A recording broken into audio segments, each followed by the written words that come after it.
Kami akan membahas bagaimana cara menghadapi korban, bagaimana kita menyikapi dan melindungi dan menolong korban. Ibu Titi Kadarsi, terima kasih telah bersedia hadir di Sudut Pandang.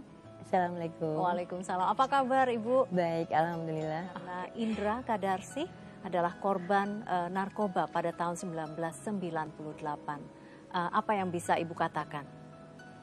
Ya, berdasarkan pengalaman, melihat teman-teman yang juga anaknya menderita dan hilang atau dia meninggal tidak tertolong, walaupun sudah ratusan juta dikeluarkan kemudian disembunyikan, dan saya melihat pengalaman seperti itu, ternyata itu tidak mempan untuk memberikan penyembuhan pada anak yang terkena narkoba.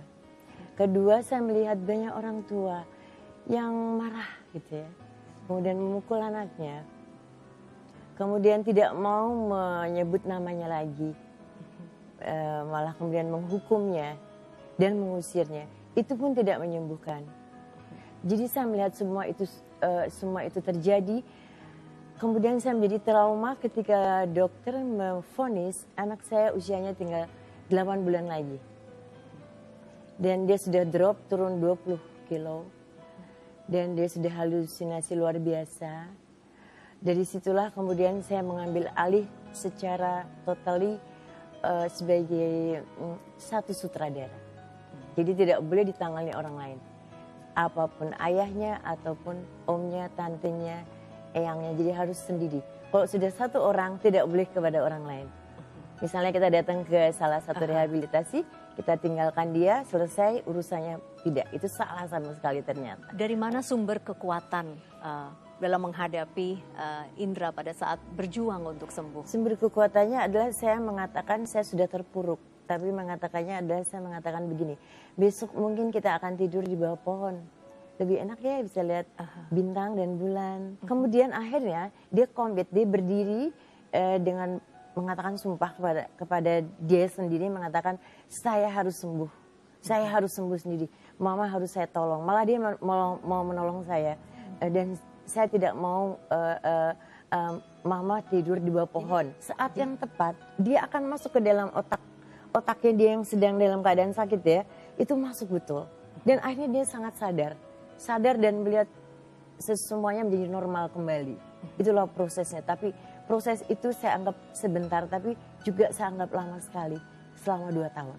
Kalau Mbak Joyce, seperti apa sebaiknya seorang orang tua yang anaknya menjadi korban narkoba itu bersikap agar tidak kembali menjadi korban narkoba? Di dalam istilah adiksi kita mengatakan codependency, ya, di mana identitas si orang tua, kebahagiaan si orang tua tergantung pada si pecandu. Jadi kalau si pecandu tergantung pada drugs, si orang tua tergantung pada si anak. Si anak oke, orang tua senang. Orang tua si anak nggak oke, orang tua tidak senang, tidak bahagia, gitu kan. Harus bisa memisahkan anak adalah anak, kita adalah kita. Ini adalah dua istilahnya sama seperti kita melihat sebuah pilar ya. Satu pilar tidak pernah bisa membuat apapun kuat. Perlu ada 2 pilar. Jadi anak berdiri sendiri, orang tua berdiri sendiri. Di bawah rumah yang sama, di bawah keluarga yang sama, oke. Tetapi kalau misalnya 2 pilar ini begini saling bergantung, ini artinya dua orang yang pincang berjalan bersama-sama. Banyak orang tua yang menjadi marah dan lain sebagainya, itu yang dibilang memang akhirnya menjadi sakit hati, ya, berubah menjadi sakit fisik dan kemudian dua-duanya sakit. Iya. Dan 2 orang sakit tidak bisa saling menyembuhkan.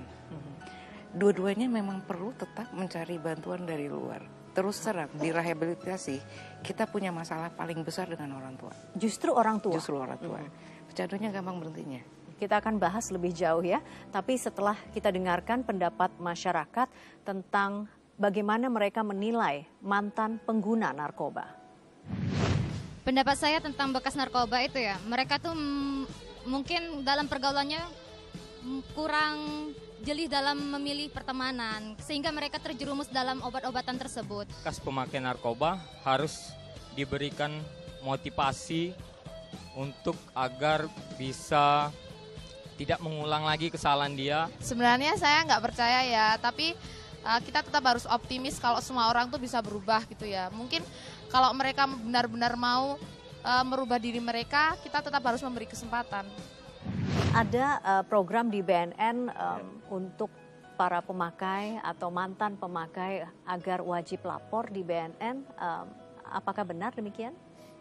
Betul, itu PP nomor 25 tahun 2011. Kenapa harus wajib lapor? Tadi kan populasi udah banyak dan orang banyak bersembunyi kan. Baik. Nah karena itu kita minta supaya dia nanti di asesmen, kita laksanakan program itu. Kalau memang dia rehab itu ada dua ya. Satu yang rawat inap dan rawat jalan. Kalau asesmennya hasilnya rawat jalan ya kita bantu dia supaya rawat jalan gitu. Efektif tidak dokter hingga saat ini? Iya, sukses nggak tuh? Itu PP 25 itu memang harus dikaji ulang kayaknya. Karena dikaji ulang berarti ada ketidak-efektifan? Bukan gitu, jadi udah 2 tahun, ini kan 2011, sekarang udah 2000, hampir 2000, masuk 2013 itu. Nah itu memang belum optimal gitu. Artinya jumlah mantan pecandu ya, ini cerita masalah pasca rehab itu kan, yang wajib lapor itu nggak sesuai dengan jumlah total yang ada gitu. Pemirsa, saat ini banyak pengguna narkoba yang pintar menutup kebiasaan mereka dalam menggunakan narkoba. Bagaimana kita dapat mengenali para pengguna narkoba agar kita dapat menolong mereka? Sudut pandang segera kembali.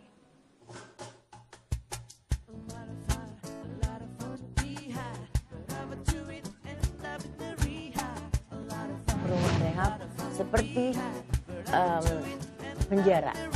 Ada yang seragam, berseragam, ya pakai nama gitu, terus gelap gitu.